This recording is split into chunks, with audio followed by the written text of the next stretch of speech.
Hello everyone, आपने भारत के oil जैपर का जरूर नाम सुना होगा। और ये ऑयल जैपर में हमने 4 अलग अलग माइक्रो ऑर्गेनिज्म के स्ट्रेन का प्रयोग किया। इन स्ट्रेन की मदद से हम समुद्रों में यदि ऑयल स्पिल हो जाता है तो उसे आसानी से टैकल कर सकते हैं और समुद्रों में जो ऑयल है उसकी अलग अलग लेयर को ये माइक्रो ऑर्गेनिज्म खाने की क्षमता रखते हैं। तो जिस प्रकार से डॉक्टर बनवारी लाल, जो कि TERI the energy and resource institution में हेड रहे, उन्होंने ऑयल जैपर बनाया, उसी प्रकार से भारत में पाए जाने वाले अलग अलग माइक्रो ऑर्गेनिज्म के जो फीचर्स हैं, उनके जो जेनोमिक स्ट्रक्चर हैं, उनका प्रयोग हम बायोटेक्नोलॉजी के डिफरेंट डायमेंशन में कर सकते हैं। और इसी को ध्यान रखते हुए भारत में एक लैंडमार्क प्रोजेक्ट आया है and the name is one day one genome initiative. क्या ये भारत के माइक्रोबियल पोटेंशियल का यूज करने वाला है? बिल्कुल। और आने वाले समय में ऐसा भी देखने को मिलेगा कि वैश्विक जो माइक्रो ऑर्गेनिज्म कैपेसिटीज हैं, हमने देखा दुनिया में बैसिलस थ्यूरिंजेंसिस के पर्टिकुलर CRY1AC जीन का प्रयोग करके हमने पिंक बॉलवर्म नाम का जो कीट है, जो पूरी फसल को तबाह कर देता था, उसको हम रोक पाए। इसी तरह के हम pest resistant, desert resistant, humidity resistant, insecticide tolerant इस प्रकार के प्लांट्स में प्रयोग कर सकते हैं। हमारे हेल्थ के लिए ये माइक्रो ऑर्गेनिज्म बहुत इंपॉर्टेंट होते हैं। और यदि जो बहुत इंपॉर्टेंट माइक्रो ऑर्गेनिज्म हैं, इनके यदि हम लोग जेनोमिक स्ट्रक्चर को सीक्वेंस कर लेंगे तो ये भारत को एक नॉलेज पोटेंशियल गेन करा देगा। और आने वाले समय में जिस प्रकार से आपने देखा कि भारत में दुनिया का पहला department of biotechnology, it was in India, it was in 1986 Bharat का अपना बायोटेक्नोलॉजी का डिपार्टमेंट बना। वैसे ही हम आने वाले समय में दुनिया के टॉप 5 देशों में से एक होंगे, क्योंकि हमारे पास ये माइक्रोबियल पोटेंशियल को जानने का, उनको सीक्वेंस का पूरा तरीका पता होगा और हम इसको बायो इन्फॉर्मेटिक्स में सेव कर सकेंगे। Now this topic is very important for mains answer writing. एक प्रश्न आपसे पूछा जा सकता है कि one day one genome initiative, how it can help the Indian society and how it can help the scientist fraternity। इस प्रकार के प्रश्न को आप आसानी से इस लेक्चर को पूरा देखने पर आपको डिकोड हो जाएगा कि आप आंसर कैसे दें, स्टार्ट कैसे करें और कंक्लूजन कैसे दें। तो सबसे पहले शुरुआत करते, देखिए one day one genome initiative, ये department of biotechnology and biotechnology research and innovation council on November 9, 2024 को ये one day one genome initiative लाया गया। इस जीनोम इनिशिएटिव को department of biotechnology and biotechnology research and innovation council के द्वारा one day one genome initiative लाया गया। और ये दोनों नाम आपको अपने प्रीलिम्स के लिए याद रखने हैं। ये जो 9th of November है, it is the first foundation day for brick, that is biotechnology research and innovation council. और यहां पर एक ऐसा सीक्वेंस जो हमारे यूनिक बैक्टीरियाज हैं, ऐसा संभव नहीं है कि हम भारत में पाए जाने वाले सभी प्रकार के बैक्टीरियाज के जीनोम को सीक्वेंस कर सकें। सो हम उसी पर फोकस करेंगे which are very important for human society. So in this way यहां पर भारत में अपने आप में दुनिया के टॉप 10 मेगा बायोडाइवर्स कंट्री में से एक है इंडिया। भारत में माइक्रोबियल डाइवर्सिटी बहुत ज्यादा है। यहां पर लगातार बायो जियोकेमिकल साइकिल में भी माइक्रो ऑर्गेनिज्म का एक इंपॉर्टेंट रोल है। Especially we can discuss about nitrogen fixating bacterias, sulphur fixating bacterias, phosphorus fixating bacterias. So यहां पर नाइट्रोजन फिक्सेशन में ह्यूमन हेल्थ के लिए हम इस डेटा को अलग अलग जगह प्रयोगित कर सकते हैं। इवन हम लोग एनवायरमेंट के सुधार में, that is called bio remediation, वहां पर भी इसका प्रयोग कर सकते हैं। So what is the objective of one day one genome initiative? यहां पर मैप करेगा ये भारत के सभी माइक्रोबियल डाइवर्सिटी, मतलब डाइवर्सिटी का मतलब होता है जैव विविधता को, माइक्रोबियल पोटेंशियल, क्योंकि अलग अलग जीवाणुओं के अंदर जो पाए जाने वाले स्ट्रेन है, हम लोग इंसुलिन को बनाने के लिए जीवाणुओं के प्लाज्मिड को लेते हैं और फिर इंसुलिन के जीन्स को उसमें इंसर्ट करके हम इंसुलिन को बायोटेक्नोलॉजी की मदद से उत्पादित करते हैं। यहां पर जब हम सतत कृषि प्रैक्टिसेस की बात करें तब भी हम लोग इन जीवाणुओं का प्रयोग कर सकते हैं। एडवांसिंग ह्यूमन हेल्थ, क्योंकि बहुत से जीवाणु और कुछ कवक, उनकी मदद से हम लोग एंटीबायोटिक्स को बनाते हैं।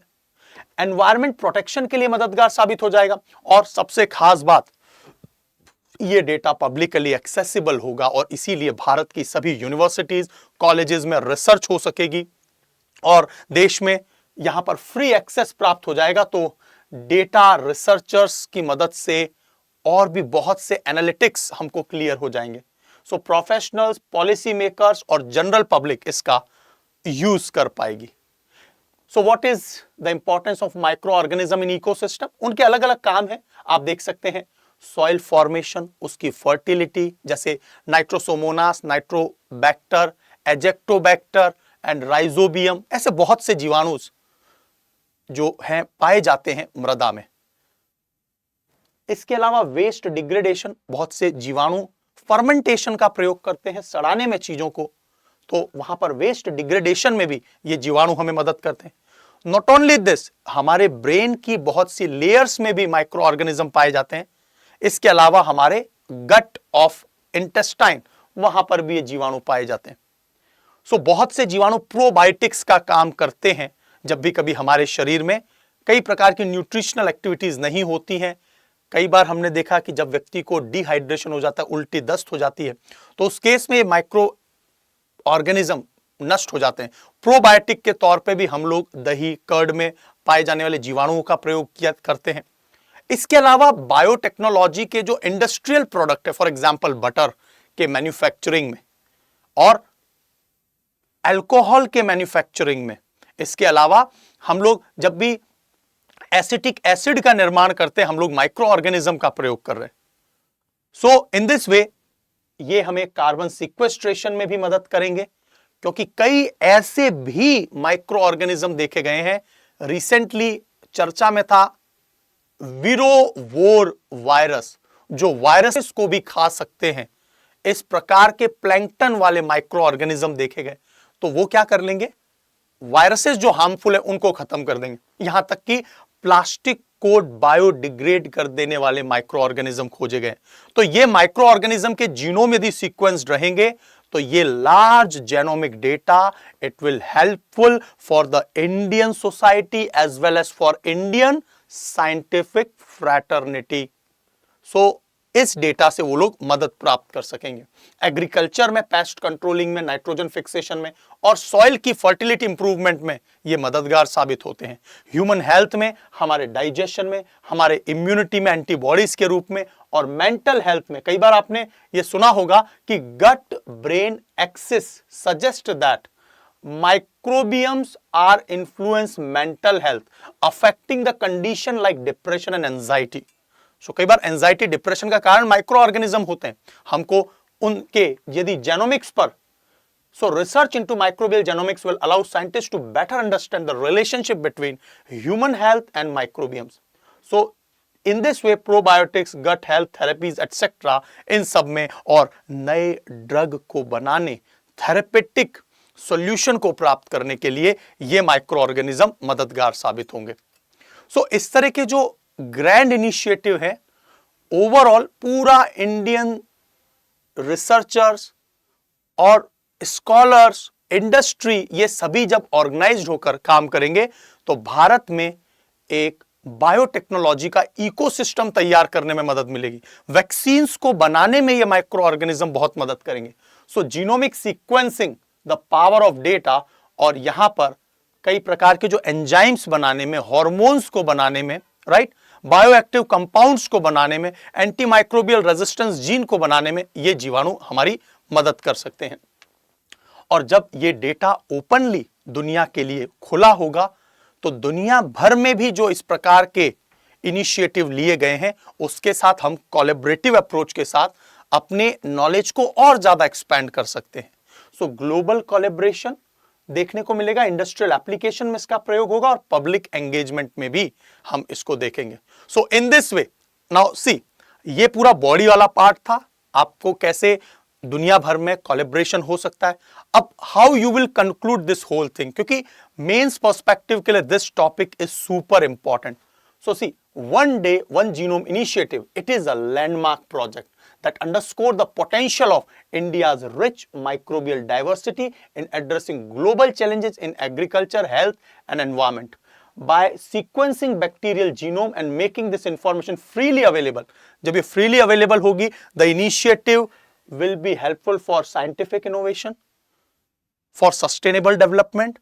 It has the potential to revolutionize the biotechnology, healthcare, environmental management, and while contributing India's leadership in biotechnological research. That I already said कि ये भारत की बायोटेक्नोलॉजिकल रिसर्च में और हमको एक अच्छे पायदान में ला खड़ा करने में मदद करेगा। Through this initiative, India can unlock new avenues of sustainable agriculture. This is very important. Healthcare solution and environmental protection में ये हमारी मदद करेगा। ये अपने आप में एक रिवोल्यूशनरी आइडिया है and you should put this point with convincing, you had to give the points that convince the evaluator, right? So one day one genome initiative will undoubtedly have a lasting impact on science, society and global community. In this way, if you will conclude your answer, no doubt evaluator will give you maximum marks. So इसी तरह के initiative मैं आपके लिए लेता रहूंगा। आप लोग इसी तरह से बने रहिए मेरे साथ। मैं आपको बहुत से मेंस आंसर राइटिंग की प्रैक्टिस, जो लेटेस्ट टॉपिक है, जो ट्रेंडिंग टॉपिक है, उसके अकॉर्डिंग आपको करवाता रहूंगा। So thank you so much. Do share this session, subscribe the channel, and if you have any doubt or query, you can ask me in the comment box. So on this note, keep learning, keep watching Study IQ. God bless you all. Thank you so much.